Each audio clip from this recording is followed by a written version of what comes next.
നമസ്കാരം. മലയാളി വാർത്ത ഇൻസൈഡിലേക്ക് സ്വാഗതം ശ്രീ KM ഷാഹിദ്. കൂടുതൽ അലങ്കാരങ്ങളും വിശേഷണങ്ങളും ഒന്നും വേണ്ട. പിണറായി വിജയൻ്റെ ഇപ്പോഴത്തെ അവസ്ഥയിൽ അങ്ങേക്കും ഒരു സഹതാപം തോന്നുന്നുണ്ടാവുമല്ലോ. എന്താണ് ഇപ്പോൾ അങ്ങയുടെ മനസ്സ് പറയുന്നത്? ഈ അൻവർ ഇത്രയധികം അട്ടഹസിക്കുമ്പോൾ, പിണറായി വിജയന് നേർക്ക് ഒരു ചാവേറിനെ പോലെ ആദ്യം വന്ന് ഒടുവിൽ പൊട്ടിത്തെറിക്കുമ്പോൾ എന്താണ് അങ്ങേക്ക് തോന്നുന്നത്? ലക്ഷ്മൻ, എനിക്ക് സ്വയം പറഞ്ഞാൽ വളരെ 100% ശരിയാട്ടോ. ഞാൻ കഴിഞ്ഞ പ്രാവശ്യം പോലല്ല ഇത്തവണ സ്വയം പറഞ്ഞാൽ പൂർണ്ണമായി പിന്തുണയ്ക്കുന്നത്. കാരണം എനിക്ക് ഭയങ്കരമായിട്ടുള്ളൊരു എന്താണ് ഒരു സഹതാപം, ഇംഗ്ലീഷിൽ അതിന് എമ്പതി എന്നാണ് പറയുക. എമ്പതി. ഇപ്പോൾ പിണറായി വിജയനെ പോലൊരു നേതാവ്. ആരാണ് പിണറായി വിജയൻ? പിണറായി വിജയൻ എന്ന് പറഞ്ഞു കഴിഞ്ഞാൽ പിണറായി വിജയനാണ് പിണറായി വിജയൻ. പിണറായി വിജയനാണ് കേരളത്തിലെ പാർട്ടി, കേരളത്തിലെ ഗവൺമെൻറ്, എല്ലാ സംവിധാനങ്ങളെയും സർവ്വചരാചരങ്ങളെയും സ്വാധീനിക്കുന്ന ഒരു അഭിനവ ദൈവമാണ് പിണറായി വിജയൻ. എനിക്ക് ദൈവത്തിൽ വിശ്വസിക്കുന്ന ആളല്ല ഞാൻ. എന്നാലും പിണറായി വിജയൻ ആ നിലയിൽ പറഞ്ഞാൽ പിണറായി വിജയനാണ് ദൈവം, അവസാന വാക്ക്. ഇപ്പോൾ പിണറായി വിജയനെ അൻവറിനെതിരെ പറഞ്ഞപ്പോഴത്തേക്കും ഈ പറഞ്ഞ പോലെ ഈ ആടുതല്ലികളൊക്കെ വരുന്നത് കണ്ടില്ലേ? ഈ കൊലക്കേസ് പ്രതിയും ഈ പറഞ്ഞവന്മാരെയും വി ജയരാജനെ പോലുള്ളവന്മാരെല്ലാം ലൈനിലാവുന്നത് കണ്ടില്ല. പക്ഷെ എനിക്കതിനകത്തുള്ള ഒരു എമ്പതി സഹതാപം എന്താണെന്ന് ചോദിച്ചാൽ, ആരാണ് അൻവർ? അൻവർ എന്ന് പറഞ്ഞാൽ CPM 99 MLA-മാരുള്ളതിൽ ഉള്ള ഒരു സ്വതന്ത്ര MLA. അതിൽ കോൺഗ്രസിനകത്തേക്ക് വന്നിട്ട് തന്നെ ഏതാണ്ട് CPM-നകത്തേക്ക് വന്നിട്ട് തന്നെ ഏതാണ്ടൊരു 7-8 വർഷമേ ആയിട്ടുള്ളൂ. അയാൾ തന്നെ പിണറായി വിജയൻ്റെ ഏറ്റവും വലിയ വിശ്വസ്ത വിനീത വിധേയനായിരുന്നത് നമ്മൾ കണ്ടിട്ടുള്ളതാണ്. അത് AK ബാലൻ സമ്മതിക്കുന്നുണ്ട്. ഒരു വിഷപ്പാമ്പിനെ പോലും പാലൂട്ടി വളർത്തിയാൽ ആ പാമ്പ് തിരിച്ചു കൊത്തില്ല എന്നാണ് AK ബാലൻ വേദനയോടെ. അതിനുള്ള ആന്റിവനം ഞങ്ങളുടെ കയ്യിലുണ്ടെന്ന് അയാൾ പറയുന്നത്. അപ്പോൾ എന്തായാലും വിഷപ്പാമ്പാണെന്ന് ഇപ്പോഴെങ്കിലും തിരിച്ചറിഞ്ഞല്ലോ, നന്നായി. ഞാനിപ്പോൾ ഈ പിണറായി ഇയാളെക്കുറിച്ച് ആലോചിക്കുമ്പോൾ എൻ്റെ മനസ്സിൽ വരുന്നതെന്ന് അറിയുന്നത്, അതായത് ഒരു MLA ഒരുപക്ഷെ പിണറായി വിജയൻ ഇത്രയും കൂടുതൽ പിന്തുണച്ചിട്ടുണ്ടെങ്കിൽ അത് അൻവറിനെ പോലെ വേറെ ആരും കാണുമെന്ന് എനിക്ക് തോന്നുന്നില്ല. കാരണം നിയമസഭ കൂടുന്ന സമയത്ത് ഒരു MLA സിയാറ ലിയോണയിൽ സ്വർണം മാന്താൻ പോവുകയാണ്. എന്നാലോചിച്ച് നോക്കൂ. അങ്ങനെ ഒരു പ്രവർത്തനം ചെയ്ത ഇയാളെപ്പോലും പിണറായി വിജയൻ പിന്തുണച്ചതാണ്.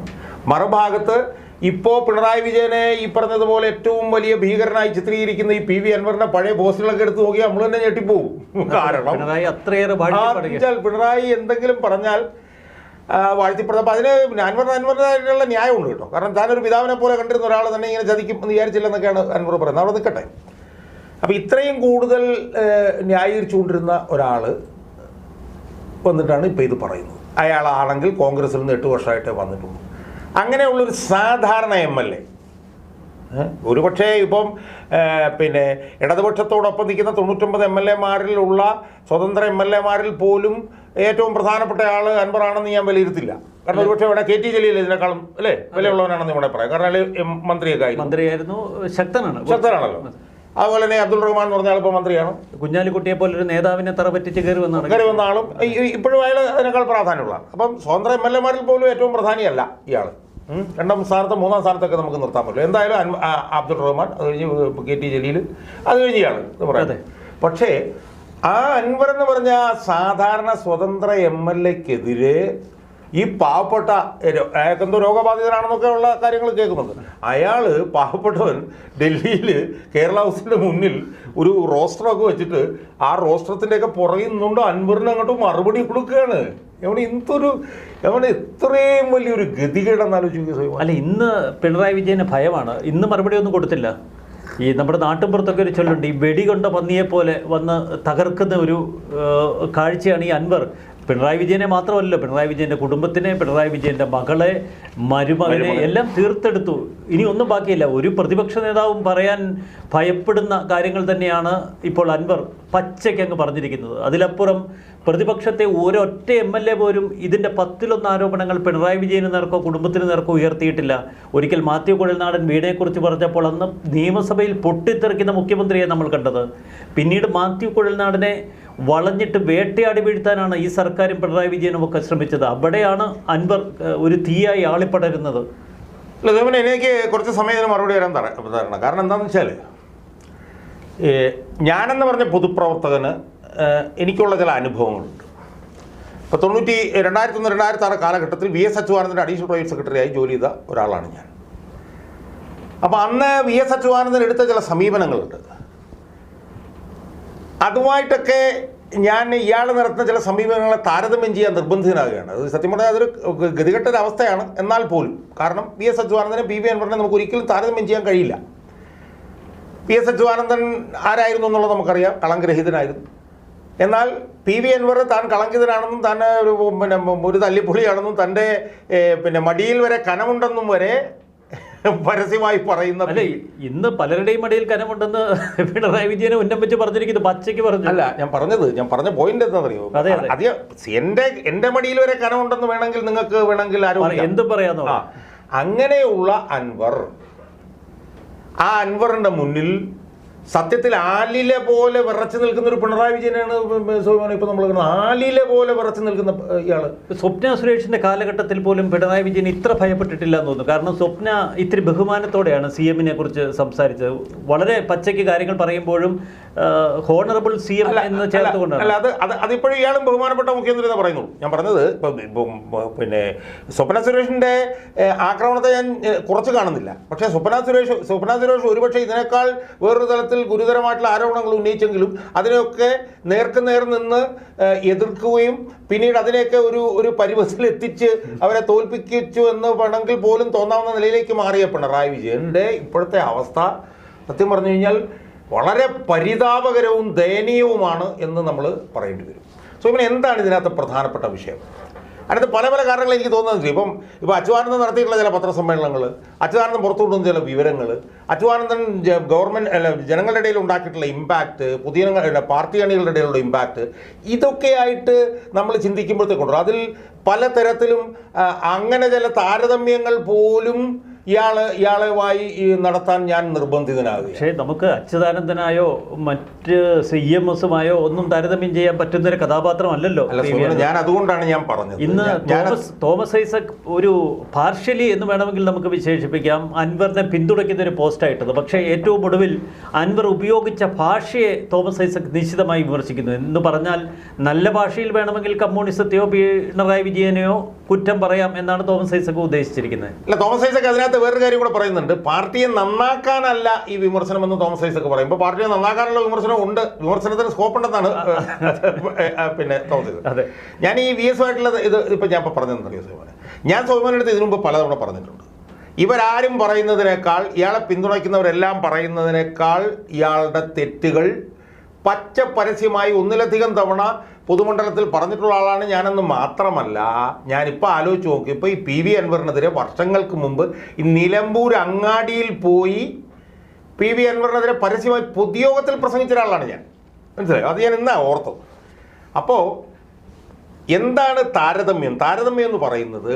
പറയുന്ന കാര്യങ്ങൾ ഇപ്പം ഞാൻ പറഞ്ഞിട്ടുണ്ട്, ഇപ്പം അൻവറിനെതിരെ കൊലക്കേസ് പല കാര്യങ്ങളും കിടപ്പുണ്ട്. അതൊക്കെ അൻവറിനെ ചിലപ്പോൾ നാളെ കുഴപ്പത്തിലാക്കാൻ സാധ്യതയുണ്ടെന്ന് ഞാൻ പറഞ്ഞിട്ടുണ്ട്. പക്ഷേ അൻവർ പിണറായി വിജയനെതിരെയും സംഘങ്ങൾക്കെതിരെയും പറയുന്ന കാര്യങ്ങൾ, ആ പറയുന്നതിനുള്ള വിശ്വാസ്യത, അതെത്ര അർത്ഥശങ്കയ്ക്കിടയില്ലാത്ത വിധത്തിലും സംശയലേശമന്യയുമാണ് പറയുന്നത് എന്നുള്ളത്, അതിന് അൻവർ മുന്നോട്ട് വെക്കുന്ന രേഖകൾ, അൻവർ പറയുന്ന കാര്യങ്ങൾ, അയാൾ ഉന്നയിക്കുന്ന ഈ വിഷയങ്ങൾ, ഉദാഹരണങ്ങൾ, അതിനയാൾ നടത്തുന്ന ഈ വീഡിയോ പ്രദർശനം, ഇതൊക്കെ ആളുകളുടെ ഇടയിൽ നമ്മൾ വിചാരിക്കുന്നതിനേക്കാൾ അതിഭീകരമായിട്ടുള്ള പ്രതിധ്വനി, ഒരു റെസൊണൻസ്, അത് ശരിക്കും ജനങ്ങളുടെ ഇടയിൽ റിവർബറേറ്റ് ചെയ്യുന്നത്. അതാണ് ഞാൻ കഴിഞ്ഞ ദിവസം എൻ്റെ ഒരു സുഹൃത്തിൻ്റെ അടുത്ത് ഞാൻ അപ്പോൾ പറയായിരുന്നു. അതായത് PV അൻവറിനെ ഔട്ട് ആൻഡ് ഔട്ട് വിമർശിച്ചുകൊണ്ട് പിണറായി വിജയൻ കഴിഞ്ഞ ദിവസം ഒരു പത്രസമ്മേളനം നടത്തി. അതിന് ഞാൻ നോക്കുന്ന സമയത്ത് 4000 ലൈക്കും കണ്ടാണ് ഉണ്ടായിരുന്നു. എന്നാൽ അതിനെതിരായിട്ട് PV അൻവർ അയാൾക്കൊരു ഒരു ഫേസ്ബുക്ക് പോസ്റ്റ് ഇട്ടപ്പോൾ ഞാൻ നോക്കുന്ന സമയത്ത് അത് 47,000 ലൈക്കാണ് അതിന് കിട്ടിയിരുന്നത്. അപ്പോൾ ചോദിക്കാം, ഇത് സോഷ്യൽ മീഡിയയിലുള്ള പിന്തുണയല്ലേ, ഇത് പുറത്ത് പൊതുമണ്ഡലത്തിൽ ഇങ്ങനെ ഉണ്ടാവും, അതൊക്കെ ശരിയാണ്. അതൊക്കെ ഞാനതിനോടൊന്നും വിമർശന വിധേയമായിട്ടൊന്നും ഞാൻ പറയുന്നില്ല. പക്ഷേ കേരളത്തിലെ മുഖ്യമന്ത്രിയായിട്ടുള്ള പിണറായി വിജയൻ, ഏക ഛത്രാധിപതിയായിട്ടുള്ള പിണറായി വിജയൻ, പാർട്ടിയെയും ഗവൺമെൻറ്റിനെയും ഈ കൈവിരലിട്ടിങ്ങനെ കറക്കുന്ന പിണറായി വിജയൻ, 5 ലക്ഷം പാർട്ടി മെമ്പർമാരുള്ള പിണറായി വിജയൻ, 25 ലക്ഷം CITUവിൻ്റെ മെമ്പർമാരുള്ള പിണറായി വിജയൻ, ആ പിണറായി വിജയൻ അൻവർ എന്ന് പറഞ്ഞ ഒരു സ്വതന്ത്ര MLA-ക്കെതിരെ പത്രസമ്മേളനം നടത്തുമ്പോൾ 4000 ലൈക്ക് കിട്ടുമ്പോൾ വെറുമൊരു സ്വതന്ത്ര MLA മാത്രമായിട്ടുള്ള PV അൻവർ അയാൾ ഫേസ്ബുക്കിൽ എന്തെങ്കിലും എഴുതുമ്പോഴത്തേക്ക് 47,000 ലൈക്ക് എന്നൊക്കെ പറഞ്ഞു കഴിഞ്ഞാൽ ഇതെന്താണ് ഇവിടെ നടന്നുകൊണ്ടിരിക്കുന്നത്? ഈ സമൂഹ മാധ്യമങ്ങളുടെ തിളപ്പ് കണ്ടാണോ ഈ അൻവർ ഈ പൊട്ടിത്തെറിക്ക് മുതിർന്നിരിക്കുന്നത്? അങ്ങനെയെങ്കിൽ കാലാന്തരത്തിൽ അസ്തമിച്ചു പോകുന്ന അല്ല സോയ്മോനെ, ഞാൻ പറയുന്നത് അതൊക്കെ അങ്ങനെയൊക്കെ പറയാം. പക്ഷേ സോഷ്യൽ മീഡിയയിൽ ഇത്രയും ഞാനതിനെ വേറൊരു തരത്തിലാണ് പറയുന്നത്. സോഷ്യൽ മീഡിയയിൽ ഇത്രയും തിളപ്പുണ്ടാവാൻ കാരണം എന്താ? സോഷ്യൽ മീഡിയയിൽ ഇത്രയും തിളപ്പുണ്ടാവാൻ കാരണം അയാൾ ഉന്നയിക്കുന്ന വിഷയങ്ങളും അതിൻ്റെ ആധികാരികതയും അതിൻ്റെ വിശ്വാസ്യതയുമാണ്. അപ്പോൾ ഇന്ന് നമ്മളിപ്പോൾ ഇൻ്റർവ്യൂ നടന്നില്ലേ, ഇന്ന് അയാൾ രാവിലെ ഒരു പത്രസമ്മേളനം നടത്തിയിട്ടുണ്ട്, വൈകിട്ട് വരെ നടത്താൻ പോകുന്നുണ്ട്. ആ രാവിലെ നടത്തിയ പത്രസമ്മേളനത്തിൽ അയാൾ എന്താ പറഞ്ഞത്? അയാൾ പറഞ്ഞ 2 കാര്യങ്ങളാണ്. ഒന്ന്, ഞാനിത് കോടതിയിലേക്ക് എടുക്കാൻ പോവുകയാണ്. 188 കേസുകൾ മലപ്പുറത്ത് സ്വർണവുമായി ബന്ധപ്പെട്ടുകൊണ്ട് സുജിത് ദാസും ADGP അജിത് കുമാറും കൂടി പിടിച്ചു എന്ന് പിണറായി വിജയൻ പത്രസമ്മേളനത്തിൽ പറഞ്ഞല്ലോ. അതിനോടുള്ള ഇയാളുടെ പ്രതികരണം എന്താ? ചടുലമായിട്ടാണ് അയാൾ മറുപടി കൊടുക്കുന്നത്. അയാളുടെ പ്രതികരണം എന്താ? ഈ 188 കേസുകൾ റീഇൻവെസ്റ്റിഗേഷൻ നടത്താൻ പിണറായി വിജയൻ തയ്യാറാണോ? അത് ഒരു സിറ്റിംഗ് ജഡ്ജിയുടെ നേതൃത്വത്തിൽ ഏറ്റവും വിശ്വാസയോഗ്യതയുള്ള പോലീസ് ഉദ്യോഗസ്ഥന്മാരെ വെച്ച് ജുഡീഷ്യൽ അന്വേഷണം നടത്താൻ പിണറായി വിജയൻ തയ്യാറാണോ? അയാൾ വെല്ലുവിളിക്കുകയാണ് മുഖ്യമന്ത്രിയെ. അയാൾ ഇന്നലെ വെല്ലുവിളിച്ചു. ഇന്ന് അയാൾ പറയുന്നത് എന്താണ്? ഞാൻ ഈ വിഷയം ഉന്നയിച്ച് കോടതിയിലേക്ക് പോകാൻ പോവാണെന്നാണ്. അപ്പോൾ എന്താണ്? അയാളുടെ സമരം അടുത്ത ഘട്ടത്തിലേക്ക് കടന്നു. എന്താണ്? നിയമവ്യവസ്ഥയുടെ മുന്നിലേക്ക് അയാൾ കൊണ്ടുവരാൻ പോവുകയാണ്. അവിടെ സർക്കാരിനൊന്നും ചെയ്യാൻ പറ്റില്ല. ഒന്നാമത്തെ. രണ്ടാമത്തെ കാര്യം, അയാൾ എന്താ തീരുമാനിച്ചിരിക്കുന്നത്? അയാൾ ഈ സോഷ്യൽ മീഡിയയുടെ തിളപ്പിൽ നിൽക്കാൻ അയാൾ തീരുമാനിച്ചിട്ടില്ല. അയാൾ പൊതുയോഗം വിളിച്ചിരിക്കുകയാണ്. അയാൾ നിലമ്പൂരങ്ങാടിയിൽ പൊതുയോഗം വിളിക്കുകയാണ്. സ്വാഭാവികമായും ഇത് സോഷ്യൽ മീഡിയയിലുള്ള തിളപ്പാണോ അല്ലോ എന്നുള്ളത് അവിടെ തെളിയുമല്ലോ. അല്ല, ഇതിനേക്കാൾ പഞ്ചുള്ള എന്തെങ്കിലും വെളിപ്പെടുത്തലുകൾ അവിടെ നടത്തേണ്ടിയിരിക്കുന്നു. അതിന് അൻവർ നിർബന്ധിതനായിരിക്കുകയാണ് ഇപ്പോൾ. അല്ല, അയാൾ നിർബന്ധിതനാകേണ്ട വിഷയമേ ഇല്ല. കാരണം എന്ന് വെച്ചാൽ അയാൾ പിണറായി വിജയനുമായിട്ടുള്ള സമരത്തിൽ പിണറായി വിജയൻ ഇപ്പോൾ കാണാൻ തന്നെ ഇല്ല, പിണറായി വിജയൻ ചിത്രത്തിൽ തന്നെ ഇല്ല. അയാൾ ഈ രേഖകളും ഇപ്പം തന്നെ ഇന്നലത്തെ പത്രസമ്മേളനത്തിൽ അയാൾ പറഞ്ഞ ഏറ്റവും പുതിയ കാര്യം എന്താ? ഏറ്റവും പുതിയ കാര്യം, ADGP law and order Ajith Kumar 33 ലക്ഷം രൂപ ബൈ ക്യാഷ് കൊടുത്തിട്ട് ഒരു ഫ്ലാറ്റ് മേടിക്കുന്നു. 33 ലക്ഷം ബൈ ക്യാഷ് നിയമവിരുദ്ധമാണ്. അത് അയാളെടുത്ത് പൊക്കി കാണിക്കുന്നു. എന്നിട്ട് അയാൾ അടുത്ത ഘട്ടത്തിൽ പറയുന്നത് എന്താ? ഈ ഫ്ലാറ്റ് ഒരാഴ്ച കഴിയുമ്പോൾ 66 ലക്ഷം രൂപ ബൈ ക്യാഷ് മേടിച്ച് വിൽക്കുന്നു. എന്നിട്ട് അയാൾ പറയുന്നത് എന്താ? ഇതിൻ്റെ 2ൻ്റെയും ഡോക്യുമെൻറ്റ്സ് ഞാൻ DGPയുടെ കയ്യിൽ കൊടുത്തു. DGPയുടെ കയ്യിൽ ഇതുപോലെ ഡോക്യുമെൻ്റ് ഒരു പോലീസ് ഉദ്യോഗസ്ഥനെ കുറിച്ച് കിട്ടിക്കഴിഞ്ഞാൽ അപ്പം തന്നെ അയാളെ ഡിസ്മിസ് ചെയ്യേണ്ടതാണ്. ഒന്നും ചെയ്യുന്നില്ല എന്നയാൾ പറയും. എന്നിട്ട് അയാൾ പറയുന്ന വേറൊരു കാര്യം എന്താ? ഞാനും നിങ്ങളുമായിട്ട്, പത്രക്കാരോട് പറയുകയാണ്, ഞാനും നിങ്ങളുമായിട്ട് ഇത് ചർച്ച ചെയ്തുകൊണ്ടിരിക്കേണ്ട കാര്യമില്ല, ജനങ്ങൾ ഇതറിയണം, ഞാനിത് ജനങ്ങളുടെ മുന്നിലേക്ക് കൊണ്ടുപോകാൻ പോവുകയാണ് എന്ന് പറഞ്ഞുകൊണ്ട് അയാൾ പറയുന്ന ഓരോ കാര്യങ്ങൾക്കും അയാൾ തെളിവുകളും രേഖകളും അനുഭവങ്ങളും വെച്ച് പറയുമ്പോൾ ഈ പാവപ്പെട്ട 79 വയസ്സുകാരനായിട്ടുള്ള ഈ പാവപ്പെട്ട പിണറായി വിജയന് ഈ അൻവർ പറയുന്നതിനെല്ലാം എതിരായി കാണിക്കാൻ കൈരേഖ മാത്രമേ ഉള്ളൂ. അതൊക്കെ ഞാൻ ഇന്ന് തന്നെ അയാൾ പറഞ്ഞതാ, ഞാൻ പിന്നീട് പറഞ്ഞോളാം എന്നാ പറഞ്ഞത്. എന്തിനു പോയി ഇത് പിന്നീട് പറയുന്നത്? അയാൾക്ക് പറയാനാണ് മിനിറ്റ് വെച്ച് അയാൾക്ക് പറഞ്ഞുകൂടെ? അയാളൊരു മുഖ്യമന്ത്രിയല്ലേ? അൻവർ എന്ന് പറയുന്നവൻ വെറും സാധാരണക്കാരനല്ലേ? ആ സാധാരണക്കാരായിട്ടുള്ള അൻവറല്ല ഇത്തരം രേഖകളും ഇതൊക്കെ ആയിട്ട് വരുന്നത്. സ്വാഭാവികമായും പിണറായി വിജയൻ പോലീസ് ഫോഴ്സ് അല്ലിരിക്കുകയല്ലേ? മിനിറ്റ് വെച്ച് ഈ അൻവറിനെതിരായിട്ടൊരു 10-15 ആരോപണങ്ങൾ കൊണ്ടുവന്നൂടെ? അല്ല, അൻവറിന്റെ മുൻ മാധ്യമ സമ്മേളനങ്ങളൊക്കെ ഉന്നം വെച്ചിരുന്നത് ADGP P ശശി തുടങ്ങിയ കഥാപാത്രങ്ങളിലായിരുന്നുവെങ്കിൽ ഇപ്പോൾ അത് നേരെ ചെന്ന് തറയ്ക്കുന്നത് പിണറായി വിജയൻ്റെ മകൾ വീണ വിജയനിലേക്കും മരുമകൻ മുഹമ്മദ് റിയാസിലേക്കുമാണ്. എന്തുകൊണ്ട് ADGPയെ ചേർത്ത് പിടിക്കുന്നു എന്നതിന് കൃത്യമായ ഉത്തരം അൻവർ പറയുന്നു: വീണ ജയിലിൽ പോകാതിരിക്കാൻ. മറ്റൊന്ന് അതിനേക്കാൾ ഭയാനകം, എന്തുകൊണ്ട് BJPക്ക് അനുകൂലമായ ഒരു നിലപാട് അജിത് കുമാർ എടുത്തു, അല്ലെങ്കിൽ പിണറായി വിജയൻ എന്തുകൊണ്ട് RSSലേക്ക് അടുത്തു? അതിനും കൃത്യമായ മറുപടിയുണ്ട്. പിണറായി വിജയൻ്റെ താല്പര്യം, അല്ലെങ്കിൽ RSSനെ കൊണ്ട് നേട്ടമുണ്ടാക്കേണ്ടവരുടെ ആവശ്യമാണത്. മകൾ ജയിലിലാവാതിരിക്കാൻ RSSന് മുന്നിൽ കീഴടങ്ങി എന്ന് ഇന്നലെ വരെ പിണറായി വിജയനൊപ്പം നടന്ന അൻവർ ഇപ്പോൾ പച്ചയ്ക്ക് വിളിച്ചു പറയുന്നു. സോമൻ, ഇത് ഞാൻ പറഞ്ഞല്ലോ, സോമൻ പറഞ്ഞതിനകത്ത് ഒരു ഘട്ടം കൂടെ കടന്ന് ഞാൻ പറയാം. മകൾക്കും മരുമകനും എതിരായിട്ടുള്ള പിണറായി വിജയനിട്ട് തന്നെയാണ് അടി. ഇതെനിക്ക് തോന്നുന്നു ഈ മേശയുടെ മുമ്പിലുള്ള ഈ കസേരയിലിരുന്ന് എനിക്ക് തോന്നുന്നു ഒരു 1-2 ആഴ്ചയ്ക്ക് മുമ്പെങ്കിലും പിണറായി വിജയനിട്ടാണ് അടി എന്ന് നിരന്തരം ഞാൻ പറഞ്ഞിട്ടുണ്ട്. എന്തുകൊണ്ടാണ് ഇയാളെ ആളുകൾ പിന്തുണയ്ക്കുന്നത്? ഞാൻ ഒരൊറ്റ കാര്യം മാത്രം സോമനോട് പറയാം. ഈ എന്താണ് പിണറായി വിജയൻ പച്ച കള്ളം നട്ടാൽ കുരുക്കാത്ത നുണയും പറഞ്ഞു. അതാണ് ആദ്യമായിട്ട് എനിക്ക് പറയാനുള്ളത്. പിണറായി വിജയൻ എന്താണ് അയാളുടെ പത്രസമ്മേളനത്തിൽ പറഞ്ഞത്? അയാൾ പറഞ്ഞു, എന്നെ കണ്ട് അരമണിക്കൂർ കൂടുതലൊന്നും ഇയാൾ സംസാരിച്ചെന്ന് പറഞ്ഞ് ശരിയല്ല, 5 മിനിറ്റാണ് എന്നെ കണ്ടിട്ട് പോയത് എന്നാണല്ലോ പിണറായി വിജയൻ. അതിന്റെ സീക്വൻസ് കൃത്യമായി വിവരിച്ചു. ഓഫീസിൽ കയറി അല്ലല്ല പിണറായി വിജയൻ പറഞ്ഞത്. അല്ല, പിണറായി വിജയൻ അന്ന് അതിന്റെ സീക്വൻസ് വിവരിച്ചു. എന്റെ ഓഫീസിലെത്തി, എന്നെ കാണാൻ അകത്തേക്ക് വന്നു, പരാതി എൻ്റെ കയ്യിൽ തന്നു, ഞാൻ പരാതി ഒന്ന് നോക്കി, അതിനുശേഷം അയാൾ ഇറങ്ങിപ്പോയി. ഇതാണല്ലോ പിണറായി വിജയൻ പറഞ്ഞത്. എന്നാൽ ഇയാളും നല്ല കൃത്യമായിട്ട് അതിന്റെ ക്രോണോളജി പറഞ്ഞിട്ടുണ്ട്. എന്തുകൊണ്ടാണ് ആളുകൾ അയാളെ വിശ്വസിക്കുന്നത്? അയാളുടെ മുഖത്ത് നോക്കി ഒരു 2 മിനിറ്റ് നേരിട്ട് സംസാരിക്കാൻ ധൈര്യമുള്ള ഒരുത്തനും ഈ പാർട്ടിയിലും ഇല്ല, ഗവൺമെന്റിലും ഇല്ല. MP ഗോവിന്ദൻ മാസ്റ്റർ പോലും അയാളുടെ മുമ്പിൽ നിന്ന് അയാൾ എന്താ നീ ചോദിച്ചാൽ മുണ്ട് പൊക്കി ഇറങ്ങി ഓടും. MP ഗോവിന്ദൻ മാസ്റ്റർ എന്ന് പറഞ്ഞ പാർട്ടി സെക്രട്ടറി ആ സ്ഥാനത്ത് അയാളുടെ മുമ്പിൽ നെഞ്ചുവിരിച്ചിരുന്ന് CM പിന്നെ എന്താണ് കത്തിജ്വലിച്ചു നിന്നിരുന്ന ഒരു സൂര്യൻ ഇപ്പൊ കെട്ടു. നിങ്ങൾ ആലോചിച്ച് നോക്കണം. പക്ഷേ CM-ന്റെ മുന്നിലിരുന്ന് കരഞ്ഞു എന്ന് അൻവർ സമ്മതിക്കണം. അല്ലല്ല, അത് കരഞ്ഞത് ഞാൻ പറഞ്ഞ, ഞാൻ അതിലേക്ക് വരാം. എന്നിട്ട് കൈ ചൂണ്ടി ആ ഇരിക്കുന്ന ആള് കൊള്ളക്കാരനാണെന്ന് ശശിയെ ചൂണ്ടി പറഞ്ഞു. ഒന്ന് ഏത് CPM നേതാവിന് മുഖ്യമന്ത്രി ഈ പിണറായി വിജയന്റെ മുന്നിൽ ചെന്ന് CM കത്തിജ്വലിക്കുന്ന ഒരു സൂര്യനായിരുന്നു, CM ഇപ്പൊ കെട്ടുപോയി എന്ന് പറയാനുള്ള ആർജവമുള്ള ഇച്ഛാശക്തിയുള്ള ഏതെങ്കിലും നേതാവ് ഇന്ന് CPM-നകത്തുണ്ടോ? ഏതെങ്കിലും മന്ത്രിയുണ്ടോ? അല്ല, അത് ഇയാൾ പറയുന്നതാണ്. അല്ല, അയാൾ പറയുമ്പോൾ അതിനെ നിഷേധിക്കണം, അങ്ങനെ ഉണ്ടായിട്ടില്ല എന്ന് പറയണം. എന്നിട്ട് അയാളുടെ നിസ്സഹായാവസ്ഥ, ഞാനിപ്പോൾ എന്ത് ചെയ്യാൻ പറ്റുമെന്ന് വരെ പറഞ്ഞു എന്നാണ്.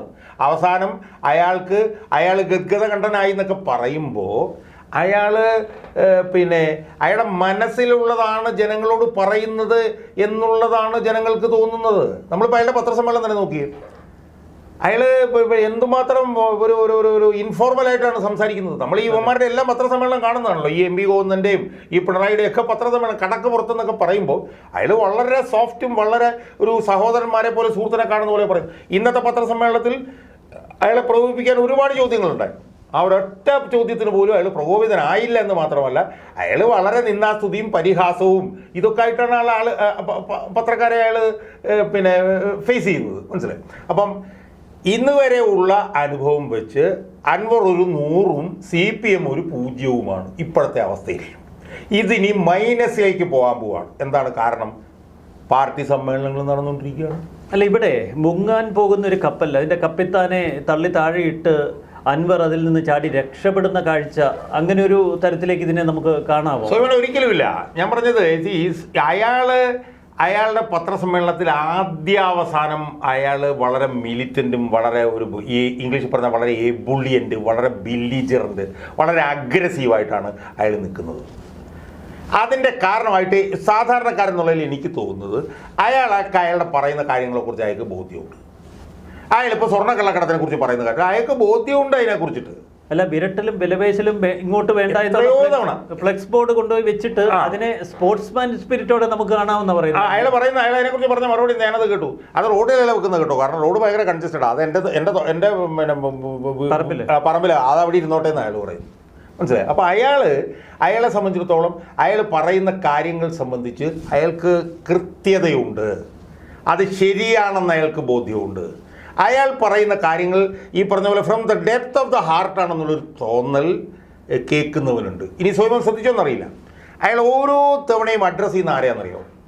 ഓരോ തവണയും അഡ്രസ്സ് ചെയ്യുന്ന പാർട്ടി ജനങ്ങളെയല്ല, പാർട്ടി സഖാക്കളെ, എൻ്റെ പാർട്ടി സഖാക്കളെ എന്ന് പറഞ്ഞിട്ടാണ് അയാൾ അഡ്രസ്സ് ചെയ്തുകൊണ്ടിരിക്കുന്നത്. അതിനെന്ത് അവകാശമൊന്നുമില്ല. ഇപ്പൊ CPM നേതാക്കൾ ഞങ്ങൾ വർഷങ്ങളായിട്ട് ചോരയും മാംസവും കൊടുത്ത് വളരെ പ്രസ്ഥാനത്തിൽ ഈ കഴിഞ്ഞ ദിവസം വന്നു കയറി ഈ പാർട്ടിക്ക് വേണ്ടി സംസാരിക്കാൻ അയാൾക്ക് എന്ത് അവകാശം എന്നാണ് പാർട്ടി നേതാക്കന്മാർ ചോദിക്കുന്നത്. പക്ഷേ ഞാൻ അതിനെക്കുറിച്ച് വീഡിയോ ചെയ്യുന്നുണ്ട്. എന്താണ് പാർട്ടി എന്നും അയാൾ അതിനകത്ത് വിശദീകരിച്ചിട്ടുണ്ട്.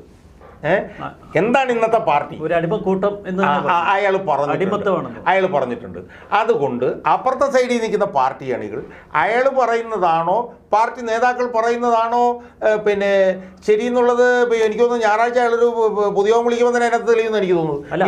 അടുത്ത തെരഞ്ഞെടുപ്പിൽ ഇടതിന് പരമാവധി കിട്ടുക 25 സീറ്റ് എന്നുകൂടി പറഞ്ഞു വെച്ചിരിക്കുന്നു. ഇതിൽ പരം എന്ത് ഒരു പ്രഹരമാണ് കൊടുക്കാനുള്ളത്? ഞാൻ പറയുന്നത് അയാൾ അതിന് മുമ്പ് പറഞ്ഞ വാചകം എന്താണെന്നറിയോ? പലർക്കും കെട്ടിവെച്ച കാശ് പോലും കിട്ടുക. നമ്മളതിനകത്ത് മനസ്സിലാക്കേണ്ടത് എന്താണെന്നറിയോ? കേരളത്തിലെ ഏറ്റവും വലിയ പാർട്ടി കേരളത്തിൽ 2 പ്രാവശ്യമായിട്ട് അധികാരത്തിലിരിക്കുന്ന പാർട്ടി, തൂണിലും തുരുമ്പിലുമുള്ള ഓംനി പ്രസൻ്റ് ആയിട്ടുള്ളൊരു പാർട്ടി, ആ പാർട്ടിയുടെ പല നേതാക്കന്മാർക്കും കെട്ടിവെച്ച കാശ് കിട്ടുകയെന്നാണ് പറഞ്ഞിരിക്കുന്നത്. ആലോചിച്ച് നമുക്ക് ചിന്തിക്കാൻ പറ്റും. അപ്പോൾ അതുകൊണ്ട് തന്നെ ഇത് നെല്ലും പതിരും തിരിയാൻ പോവുകയാണ്. ഇത് ഏറ്റവും വലിയൊരു പ്രഹരമാണ്. CPM-ൻ്റെ ഓരോ നേതാക്കന്മാരും വന്ന് ഈ അൻവർ എന്ന് പറഞ്ഞ ഇയാളെ വിമർശിക്കുന്നതോടെ അയാൾക്കൊരു മോർ ദാൻ പ്രൊപ്പോർഷനേറ്റ് ആയിട്ട് അയാളുടെ സപ്പോർട്ട്, അയാളുടെ പിന്തുണ കൂടുകയേ ഉള്ളൂ.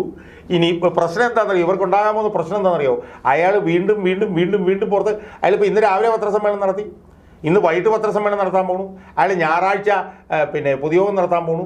അപ്പോൾ ഇയാൾ ഈ പറഞ്ഞ പോലെ എന്ന് മാത്രമല്ല, അയാൾ പറഞ്ഞ വേറൊരു പ്രധാനപ്പെട്ട 2-3 കാര്യങ്ങളുണ്ട്. അയാൾ ആരെയൊക്കെയാണ് അഡ്രസ്സ് ചെയ്തത്? 1 പാർട്ടി അണികളെ, 2 മലപ്പുറത്തെ ന്യൂനപക്ഷങ്ങളെ, 3 പൊതുജനങ്ങളെ. അവർ പൂർണ്ണമായും അയാളുടെ കൂടെ നിൽക്കുകയാണ്. ഇനി ഇതിനകത്ത് വരുന്ന അപകടം എന്ന് പറയുന്നത് എന്താ? പാർട്ടി സമ്മേളനം നടന്നുകൊണ്ടിരിക്കുകയാണ്. ആ പാർട്ടി സമ്മേളനങ്ങളിൽ നിന്നൊക്കെ അയാൾക്ക് ഫീഡ്ബാക്ക് കിട്ടിക്കൊണ്ടിരിക്കുകയാണ്. ഞാൻ കഴിഞ്ഞ ദിവസത്തെ ഇൻ്റർവ്യൂവിൽ തന്നെ സോമനോട് പറഞ്ഞിട്ടാണ് എൻ്റെ ഓർമ്മ, പല ജില്ലകളിൽ ഞാൻ അന്വേഷിച്ചിടത്തൊക്കെ ഇയാളെ എടുത്തിട്ട് ചാത്തയ്ക്കുകയാണ്. പിണറായി വിജയനെ അവസാനം എടുത്ത് മുച്ചൂടും ചാത്തയ്ക്കുകയാണ്. മനസ്സിലായില്ലേ? അപ്പോൾ ഇനി അയാൾ പറഞ്ഞ വേറൊരു കാര്യമുണ്ട്. അയാൾ അവസാനം അയാളുടെ ഒരു പത്രസമ്മേളനത്തിൽ ഒരു ഘട്ടത്തിൽ അയാൾ പത്രക്കാരോട് ചോദിച്ചു, കേരളത്തിൽ ഇന്നൊരു പ്രത്യേകതയുണ്ട്, നിങ്ങൾക്ക് എന്താണെന്ന് അറിയാവോ ചോദിച്ചു. അപ്പോൾ ഉടനെ ചിലർ വർഗീയൊന്നുമല്ല. എന്നിട്ട് അയാൾ പറഞ്ഞു, ഞാൻ എൻ്റെ സുഹൃത്തുക്കൾ മറ്റ് പല സംസ്ഥാനങ്ങളിലുള്ള എൻ്റെ സുഹൃത്തുക്കളോടൊക്കെ ഞാൻ ചോദിച്ചു. എന്നിട്ട് അയാൾ പറഞ്ഞു, അവരെല്ലാവരും പറഞ്ഞൊരു കാര്യം, കേരളത്തിൽ എല്ലാ രാഷ്ട്രീയ പാർട്ടികളും ഒന്നാണ് എന്ന് അയാൾ ഇങ്ങനെ വെച്ചിട്ട് പറഞ്ഞു. ഉദ്യോഗസ്ഥരും എല്ലാം ചേർത്ത അല്ല, ഞാൻ പറഞ്ഞ രാഷ്ട്രീയ പാർട്ടികൾ സംസ്ഥാന തലം മുതൽ ബ്രാഞ്ച് തലം വരെ ഒന്നാണ്. അവരെല്ലാ ദിവസവും രാത്രി അങ്ങോട്ടും ഇങ്ങോട്ടും സംസാരിക്കും. അവർക്ക് ഇഷ്ടമുള്ള കാര്യങ്ങളെല്ലാം അവർ അങ്ങോട്ടും ഇങ്ങോട്ടും സെറ്റിൽ ചെയ്യും. എന്നിട്ട് അയാൾ പറഞ്ഞു, ജഫ്രി തങ്ങളാകട്ടെ, മറ്റേ കാന്തപുരം മുസ്ലിയാവരാവട്ടെ, ബിഷപ്പാവട്ടെ, ആരെങ്കിലും ഇവർക്കെതിരെ പറഞ്ഞാൽ ഈ സെറ്റുകാർ അവരെ എടുത്തിട്ട് ചതച്ച് തീർക്കും. എന്നിട്ട് അയാൾ പറഞ്ഞു, കോൺഗ്രസ് എവിടെ? കോൺഗ്രസ് അയാൾ ചോദിക്കുകയാണ്, ഞാൻ എത്ര ആഴ്ചയായി ഞാൻ ഈ വിഷയം എടുത്തു, കോൺഗ്രസ് അവർ തൊട്ടിട്ടുണ്ടോ? എന്നിട്ട് അയാൾ പറഞ്ഞു, മുസ്ലിം ലീഗ്, കുഞ്ഞാലിക്കുട്ടി സാഹിബ്. അയാൾ അഭിനയിച്ച് കാണിച്ചു. കുഞ്ഞാലിക്കുട്ടി സാഹിബിനോട് ഇങ്ങനെ അറിഞ്ഞു, ഞങ്ങൾ കേൾക്കാം, പറയാം എന്നൊക്കെ പറഞ്ഞ്. അപ്പോൾ ഇയാളൊരു പുതിയ രാഷ്ട്രീയ തലവും കൂടി അയാൾ തേടുന്നുണ്ടെന്ന് നമ്മൾ കണ്ടോണം. ഒന്ന്, ഇവിടെ ഇരിക്കുന്ന രാഷ്ട്രീയ സംവിധാനം, ഭരണകൂടം അഴിമതിയിലും വർഗീയതയിലും മുങ്ങിക്കുളിച്ചതാണെന്ന് പറഞ്ഞു വെച്ചിട്ട് അടുത്ത അയാളുടെ സ്റ്റെപ്പ് എന്ന് പറഞ്ഞാൽ എന്താണ്? എല്ലാ രാഷ്ട്രീയ പാർട്ടികളും ഇവിടെ ഒരു താല്പര്യമാണ് സംരക്ഷിക്കുന്നത്. സ്വാഭാവികമായി എൻ്റെ ലോജിക്കൽ അടുത്ത സ്റ്റെപ്പ് എന്താണ്? ഇതിനെതിരായിട്ടുള്ളൊരു മൂവ്മെൻ്റാണ്. അത് അയാൾ ലക്ഷ്യം ഉണ്ടെന്നാണ് ഞാൻ വിശ്വസിക്കുന്നത്. കാരണം അല്ലെങ്കിൽ അയാൾ ഞായറാഴ്ച പൊതുയോഗം വിളിക്കേണ്ട കാര്യമില്ല. പൊതുയോഗം വിളിച്ചു കഴിയുമ്പോൾ അറിയാമല്ലോ ജനങ്ങളിൽ എത്ര പേര് അയാളെ പിന്തുണയുണ്ട്. അതുകൊണ്ട് ഇയാൾ CPM എന്ന് പറഞ്ഞ പാർട്ടിക്ക് മാത്രമല്ല, കേരളത്തിലെ അവിടെ ഒരു പൊതുയോഗം വിളിക്കുമ്പോൾ നിലമ്പൂരിൽ ഇടതുപക്ഷത്തെ അനുകൂലിക്കുന്നവർ ആ പൊതുയോഗത്തിനെത്താനുള്ള സാധ്യതകൾ പരമാവധി നിരുത്സാഹപ്പെടുത്തില്ലേ CPM? അല്ല സോമനെ, ഞാൻ പറയുന്നത് ഇതൊക്കെ നമ്മൾ പറയുമ്പോഴും മലപ്പുറത്ത് നിലമ്പൂരിലുള്ള അൻവറല്ലേ ഈ യോഗം വിളിച്ചിരിക്കുന്നത്. അതെ, അയാൾ അത് കാണാതെ യോഗം വിളിക്കുമോ? പിന്നെ യോഗം വിളിച്ചു കഴിയുമ്പോൾ നമുക്കറിയാലോ വരില്ല. അതുകൊണ്ട് ഞാൻ പറയുന്നത് കേരളത്തിലെ CPM-നെ മാത്രമല്ല, കേരളത്തിൽ സത്യം പറഞ്ഞു കഴിഞ്ഞാൽ CPM-നേക്കാൾ കൂടുതൽ പരിക്ക് കൊടുത്ത പ്രതിപക്ഷത്തിനേക്കുമെന്നാണ് ഞാൻ പറയുന്നത്. എനിക്കൊക്കെ അതിനകത്ത് അഭിമാനം തോന്നുന്നത്, ഞാനൊക്കെ ഒരു 1.5 വർഷം മുമ്പ് മുതൽ തന്നെ ഞാനൊക്കെ ഈ കാര്യങ്ങൾ പറയുക. ഇതിൻ്റെ ഒരു മറുപുറം, ഇന്ന് വയനാട് CPM ജില്ലാ സെക്രട്ടറി ഗഗാറിൻ പറഞ്ഞത് അൻവറിന് ക്വാളിറ്റി ഇല്ലാത്തത് കൊണ്ടാണ് ഇതുവരെ CPM-ൽ പ്രവേശിപ്പിക്കാതിരുന്നത്. സ്വർണ്ണക്കള്ളക്കടത്തുകാരെ പിടിക്കുമ്പോൾ എന്തിന് അൻവറിന് പൊള്ളുന്നു? സ്വർണ്ണക്കള്ളക്കടത്തുകാരുടെ വക്താവല്ലേ അൻവർ? പച്ചയ്ക്ക് ചോദിക്കുക. അല്ല, ചോദിക്കുമ്പോഴും ആ ഗഗാറിൻ പറഞ്ഞ വേറൊരു വശം കൂടെ ഉണ്ട്. അതാണ് ഞാൻ കണ്ടത്. അയാൾ പോലീസിനെ ഭയങ്കരമായിട്ട് വിമർശിച്ചിട്ടുണ്ട്. പോലീസിനെ വിമർശിച്ചിട്ടുണ്ട്. അപ്പം ഞാൻ പറഞ്ഞത് എന്താ അറിയോ, ഈ ഗഗാറിനും ഗഗാറിനല്ലാത്തവനും അല്ലെങ്കിൽ ഏതെങ്കിലും അവർക്കൊക്കെ ഉള്ള പ്രശ്നം എന്താണെന്നറിയോ? അവരുടെ എല്ലാം ഉള്ള പ്രശ്നം എന്ന് പറഞ്ഞാൽ അവരെല്ലാം ചുമ്മാ കൈരേഖയാണ് എടുത്ത് ഈ കാണിക്കുന്നത്. ഇപ്പോൾ ഗഗാറിന് ഇത് പറഞ്ഞു, ശരി, ഗഗാറിൻ പറഞ്ഞു, ഗഗാറിൻ തെളിവുകൊണ്ടിട്ട്. ഞാനിപ്പോൾ ഇന്ന് അൻവറിനെതിരെ ഫൈറ്റ് ചെയ്തുകൊണ്ട് നിൽക്കുന്ന ഒരാളുണ്ട്. അല്ല, മുഖ്യമന്ത്രിയുടെ കയ്യിൽ പോലീസുണ്ട്. ഇപ്പോൾ ADGP മുഖ്യമന്ത്രിയുടെ കൂടെയുള്ള ആളാണ്. സംവിധാനങ്ങളുണ്ട്. ഞാൻ ചോദിക്കുന്ന ചോദ്യം, ഈ അൻവർ ഈ വിഷയം ഇട്ട് തുടങ്ങിയിട്ട് 1 മാസമായി ആയല്ലോ. അതെ, ഈ 1 മാസത്തിനിടയിൽ ഒരു 15 പത്രസമ്മേളനങ്ങളും അൻവർ നടത്തിയിട്ടുണ്ട്. സംശയമില്ലല്ലോ. ഇല്ല. എല്ലാ പത്രസമ്മേളനങ്ങളും രേഖകളും വിവരങ്ങളും ഫോൺ സംഭാഷണങ്ങളും കാര്യങ്ങളും ഒക്കെ ആയിട്ടാണല്ലോ അൻവർ പത്രസമ്മേളനം നടത്തിയത്. അയാൾ ഒരു സ്വതന്ത്ര MLA ആണല്ലോ. എന്നാൽ മറുഭാഗത്ത് നിൽക്കുന്ന പിണറായി വിജയൻ്റെ സോയിമം പറഞ്ഞ പോലെ പോലീസും എല്ലാം ഉണ്ടായിരുന്നല്ലോ. ഞാൻ ചോദിക്കുന്നത്, നാളത്തെ കാര്യം എനിക്കറിയില്ല, ഇന്ന് ഈ നിമിഷം വരെ അൻവറിനെ കുറിച്ച് ഈ പിണറായി വിജയൻ മുതൽ ഈ പീറായിട്ടുള്ള ഈ സ്വരാജ് വരെയുള്ളവർ പറയുന്ന ആരോപണങ്ങൾ, ഈ ഗഗാരൻ എന്നൊക്കെ പറഞ്ഞ് ഏതാണോ എനിക്കറിയില്ല, ഞാൻ കേട്ടിട്ടില്ല, അവരുന്നയിക്കുന്ന ആരോപണങ്ങൾ ശരിയെന്ന് തെളിയിക്കുന്ന ഒരു കീറക്കടലാസെങ്കിലും പി വി അൻവറിനെതിരെ കൊണ്ടുവരാൻ അൻവർ പറയുന്നത് തൻ്റെ കയ്യിലുള്ള മുഴുവൻ കാര്യങ്ങളും വെളിപ്പെടുത്തിയാൽ സഖാക്കളെ AK സെന്റർ അടിച്ചു പൊട്ടിക്കുന്നു. അപ്പോൾ ഇത്രയും വെളിപ്പെടുത്തിയ ആളാണ് അയാൾ പറയുന്നത്. അയാൾ എല്ലാ പത്രസമ്മേളനങ്ങളിലും രേഖകളാണ് കാണിച്ചുകൊണ്ടിരിക്കുന്നത്. ഇന്ന് വൈകിട്ട് വേണ്ട രേഖയാണ് കാണിക്കാൻ പോകുന്നത്. ഈ പിണറായി വിജയൻ ഒരു കടലാസ് കഷ്ണം, ഇപ്പം അയാൾക്ക് പിന്നെ കള്ളക്കടത്ത് തെറ്റുപരമായിട്ട് ബന്ധമില്ല എന്നുള്ളതൊന്നും അറിയത്തില്ല. പക്ഷേ അയാൾ അയാൾക്കെതിരെ ഉന്നയിക്കുന്ന ആരോപണങ്ങൾക്ക് ഉപോത്ബലകമായി ഒരു കഷണം കടലാസെങ്കിലും പിണറായി വിജയന് കൊണ്ടുവരാൻ പറ്റുമോ? അതിന് വരെ പിണറായി വിജയൻ എന്താ ചെയ്തത്? ADGP അജിത് കുമാർ കൊടുത്ത കുറേ കേസുകളുടെ കണക്കുകൾ അവിടെ വായിച്ചു എന്നുള്ളതല്ലാതെ ഒരു പുല്ലും കൊണ്ടുവന്നിട്ടില്ല. അപ്പോൾ അതുകൊണ്ട് ഞാൻ പറയുന്നത് CPM മാത്രമല്ല, എല്ലാ രാഷ്ട്രീയ പാർട്ടികൾക്കും, പ്രത്യേകിച്ച് കോൺഗ്രസിനും UDF മുസ്ലിം ലീഗിനും ഇവർക്കെല്ലാവർക്കും അയാളൊരു വലിയ ഭീഷണിയാണ്. ഇത് എവിടെ ചെന്ന് അവസാനിക്കുമെന്നൊന്നും എനിക്കറിയത്തില്ല. തന്നെ കള്ളക്കടത്തുകാരനായി വിശേഷിപ്പിച്ച മുഖ്യമന്ത്രിക്കെതിരെ ഇന്ന് അൻവർ പറഞ്ഞത് ഈ സ്വർണ്ണക്കള്ളക്കടത്തിൽ താൻ ഹൈക്കോടതിയെ സമീപിക്കുമെന്നാണ്. സ്വതന്ത്രമായി ഹൈക്കോടതിയുടെ ഇടപെടലിനെ തുടർന്ന് ഒരു അന്വേഷണം നടക്കട്ടെ, ആരാണ് കുറ്റക്കാരെന്ന് കണ്ടെത്തട്ടെ, ഇതാണ് അൻവർ പറയുന്നത്. അതെ. അപ്പോൾ അൻവർ എന്താ പറയുന്നത്? അൻവർ പറയുന്നത് താൻ കോടതിയിലേക്ക് പോകുന്നു. അൻവർ കള്ളക്കടത്തുകാരനാണെന്ന് പിണറായി വിജയൻ പറയുന്നത് കൈരേഖയുടെ പിന്തുണയിൽ. അൻവറിൻ്റെ കയ്യിൽ ഞാൻ ഉറപ്പിച്ച് ഞാൻ പറയാം, ഞാനൊരു പ്രാക്ടീസിങ് വക്കീലാണ്. കോടതിയിൽ പോയി സ്വർണ്ണക്കള്ളക്കടത്ത് കേസൊക്കെ തന്നെ ഞാൻ കോടതിയിൽ പോയി വാദിച്ചിട്ടുണ്ട്. അൻവറിൻ്റെ കയ്യിൽ ഇപ്പോൾ ഉള്ള രേഖകൾ തന്നെ ഭയങ്കര കുഴപ്പമാണ്, ഭയങ്കര പ്രശ്നമാണ്. ഇന്ന് അൻവർ പറഞ്ഞത് സ്വന്തമായി വിമാനമുള്ളവനും ചികിത്സയ്ക്ക് അമേരിക്കയ്ക്ക് പോകുന്നു, ഹെലികോപ്റ്റർ ഉദ്ദേശിച്ചാണ് അൻവർ പറഞ്ഞത്. എന്തെല്ലാം അടിയടിക്കുന്നത് പിണറായി വിജയൻ. അപ്പോൾ അയാൾ അഡ്രസ്സ് ചെയ്യുന്ന ആളുകൾ കേൾക്കുന്നവർ ശരിയാണെന്ന് ഞാൻ പറഞ്ഞു. ഇപ്പം സോഷ്യൽ മീഡിയയുടെ തിളപ്പെന്ന് സ്വയം പറഞ്ഞു. അല്ല, അതിനെയും അൻവർ അഡ്രസ്സ് ചെയ്യുന്നുണ്ട്. കോഴി ബിരിയാണിയും മന്തിയും കഴിച്ച് മ്യൂസിക്കും കേട്ട് കിടന്നുറങ്ങാനാണ് ഇപ്പോഴത്തെ യുവതലമുറയുടെ ശ്രമമെങ്കിൽ ആ വഴിക്ക് പോട്ടെ, ഞാനും ആ വഴിക്ക് പൊക്കോളാം. ഞാൻ പറയുന്നത് ഇപ്പം സോഷ്യൽ മീഡിയയുടെ തിളപ്പെന്ന് പറഞ്ഞ് അത് അങ്ങനെയാണെങ്കിൽ പോലും PV അൻവർ എന്ന് പറഞ്ഞൊരു സാധാരണ സ്വതന്ത്ര MLA പറയുന്ന ഒരു 5-6 വരി ഫേസ്ബുക്ക് പോസ്റ്റിന് 47,000 ലൈക്കുകളൊക്കെ കിട്ടുക എന്ന് പറഞ്ഞു കഴിഞ്ഞാൽ ഇത് ബഹുഭൂരിപക്ഷം CPM കാരാണെന്നുള്ള ആർക്കും അറിയാൻ. അപ്പം അൻവർ പിണറായി വിജയൻ്റെ ഒരു സമ്പൂർണ്ണ തകർച്ചയ്ക്ക് കാരണമാകുമോ? ഇല്ല സോയ്മൻ, ഇത് ഞാൻ പറഞ്ഞല്ലോ, ഞാൻ നേരത്തെ പറഞ്ഞു, ഇത് വാളെടുത്തവൻ വാളാൽ എന്ന് പറയുന്നതാണ് ഇതിനകത്ത് സ്ഥിതി. എന്നെ പോലുള്ളവരൊക്കെ 1-2-3 വർഷക്കാലമായി, അല്ലെങ്കിൽ എത്രയോ വർഷക്കാലം, 2 വർഷം, ഈ ഗവൺമെൻറ് എനിക്കൊന്നത് ഈ ഗവൺമെൻറ് വന്നതിന് ശേഷം എടുത്തു നോക്കിയാൽ 8 വർഷക്കാലമെങ്കിലുമായി പറഞ്ഞുകൊണ്ടിരുന്ന കാര്യങ്ങൾ, ആ 8 വർഷത്തിൽ 7 വർഷവും പിണറായി വിജയന്റെ സ്വന്തം മകനെ പോലെ കരുതിയിരുന്ന ഒരാൾ, കൊച്ചുമകനെ. അതെ, അല്ല, കൊച്ചുമകന് ADGP അജിത് കുമാർ. അതെ, അങ്കിൾ എന്നാണ്. അല്ലല്ല, അത് അയാൾ പറഞ്ഞു.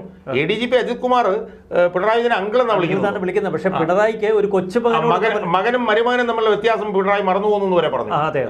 അപ്പം എനിക്കൊക്കെ സത്യം പറഞ്ഞു കഴിഞ്ഞാൽ ഉണ്ടാകുന്ന സന്തോഷം എന്ന് പറയുന്നത് പിണറായി വിജയൻ ഇനിയിപ്പോൾ എന്ത് തോന്നിയാസം കാണിച്ചു കഴിഞ്ഞാലും അയാളെ ഇരുട്ട് വെളുക്കാൻ ന്യായീകരിച്ചുകൊണ്ടിരുന്ന PV അൻവർ ഇപ്പോൾ എന്നോട് കഴിഞ്ഞ ദിവസം ഒരാൾ പറഞ്ഞു, ഷാജാനെ ഇനിയൊന്നും അല്ല, നീയൊക്കെ പോയി, ഇനി അൻവറാണ് എന്ന് വരെ പറയുന്ന ഒരു നിലയിലേക്ക് കാര്യങ്ങൾ വന്നു. കോടിയേരി ബാലകൃഷ്ണന്റെ ആ ഭൗതിക ശരീരം അന്ന് തിരുവനന്തപുരത്ത്, അന്ന് അങ്ങ് ഓർക്കുന്നുണ്ടല്ലോ, തിരുവനന്തപുരത്തേക്ക് കൊണ്ടുവരാതെ പെട്ടെന്ന് ഒരു വിദേശയാത്രയ്ക്ക് വേണ്ടി അന്ന് നമ്മൾ തമ്മിലുള്ള അഭിമുഖത്തിൽ അങ്ങാണ് ആദ്യം ആ വിഷയം ഉന്നയിക്കുന്നത് പൊതുസമൂഹത്തിന് മുന്നിൽ. അതേ വിഷയം പോലും ഇപ്പോൾ ഇത് അൻവർ ആവർത്തിക്കുന്നു.